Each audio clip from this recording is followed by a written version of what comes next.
من نوت پنجاله دستوی ایشی کرد. برای نوت پنجال آنقره من انورسیته دخوان و اولوسیل سامان پازاریه البا ساعت چیکی دیاربکری چنده کی شغلیم. یعنی شغلم میجی نیوی که پره مدستان نیویج مره و نیویج ویره و پاشی مدر یونیورسیتی مردا ام هاتن مگو عینیوی ایشی میجل مملکت خوب که من ساسونه کرد و کی 20 سالی 21 سالی من ساسونه وی ایشی کرد اجوی ایشی هست که ایشکی هوره بلکی کس قیمه خبه ناینه یالنز از گابا که ایشی خود کم از راحت دبم ایشی من ساعت چید کن ساعت بره اوی کبن ساعت پیلی ساعت یعنی نورمال جامع و پیلی و خایشی و ام چید کن برای تعمیر آواجی مذکری دیاله مال درکت ام پر تعمیر نکن چه حاضر پاکت ماکینه تینج بره منجوی ایشی هست که یعنی başka iş نخوازم بکن ولی ما تک ایشی ما اویه başka iş نکریه و زاروک جی یک وگاهیم بیه نوی زانایه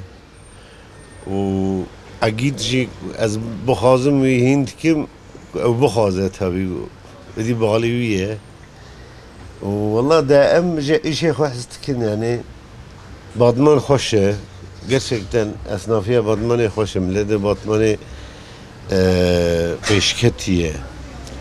peşketiye yani tuvara diyaloğu خوش تکاری بکی از ممنونم ایجا ام پره کی زده ناستینن yani پره ام دستینن اداره مدبه مرو به مسلک زنگین نابه و مرو به مسلک فقیر نامینه یعنی مرو منتا کسی ناکشینه امه که خوب کدا خوب خیدان خوب ام ایشه خود کن و ام نخوازن ام سند نمرجی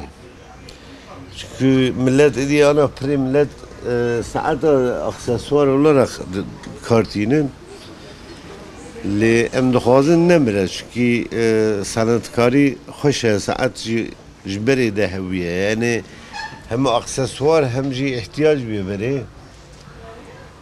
لازمی که ساعت و انشالله میوصل دوام کن اشی ما بریش خو انسان به ساعت تنبون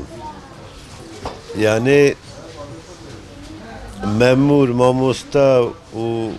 کدکار کی جام ویاجی جره ساعت کرد هات به ساعت جان ندبو یعنی ایک چون مکتبی به ساعت ندبون ایک نمیشت کردن به ساعت ندبون ایجا ایرو پاریگی کدیه سر اکسسواره تلفن درکتنه یالنز باتمان باجر کی مزنه yani باتمان باجر کی مزنه و ایشیال باتمان نامره و بجی یعنی دوام بکه امجی دخوازن ام و زاره مم و ایشی بردوام بکن زاروک ادخوازم لسر اصلی خوب بمینن یعنی مسلک نو درکدنه پیاسه دویجی اما دیساجی دبج صنعتکاریه یعنی ایشه کده ایشه خیدانه برندن çünkü en işi halal eve hem insani hem vicdani en işi halal eve keda meru haydan meru bu ser bilinde ivaret çer had mala xsere xudatine meru hakkı işi xudaya hakkı haydana xustandiye و من هذا كسي جيناكشين سري ما بلنده